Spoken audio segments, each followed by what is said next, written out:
भारत के एक छोटे से गांव बकपूर गोगा में एक इंतहाई अजीबो गरीब शादी हुई है, जिसमें बड़े भाई ने अपनी बीवी की शादी छोटे भाई से करवा दी। 30 साल गवामी ने प्रियंका से 4 साल कबल शादी की थी और इन दोनों की एक बेटी भी है। ताहम शादी के 2 साल के बाद प्रियंका को अपने शौहर के छोटे भाई यानी अपने देवर से मोहब्बत हो गई। ये मामला तकरीबन 2 साल तक जारी रहा और जब इसके शौहर को इसके बारे में मालूम हुआ तो इसके दिल पर गहरी चोट पहुंची, मगर इसने जज्बाती होने के बजाय समझबूझ से काम लेते हुए ये फैसला किया। गोस्वामी ने दोनों की मोहब्बत देखते हुए फैसला किया कि वो अपनी बीवी को तलाक दे देगा और इसकी शादी अपने छोटे भाई से करवा देगा। इसने अपने फैसले पर अमल करते हुए दोनों की शादी करवा दी। गोस्वामी ने दोनों को नई जिंदगी की मुबारकबाद दी और गांव छोड़कर चला गया, जबकि अपनी बेटी को भी समझा दिया कि इसका चचा ही अब इसका बाप है।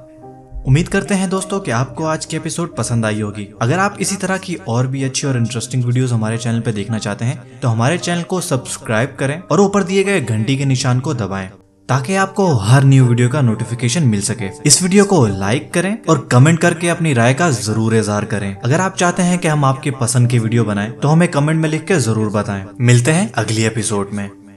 मेरे YouTube चैनल को सब्सक्राइब करें और इस बेल आइकॉन को ऑन करें ताकि आप हमारी नई आने वाली हर वीडियो को फौरन से देखें।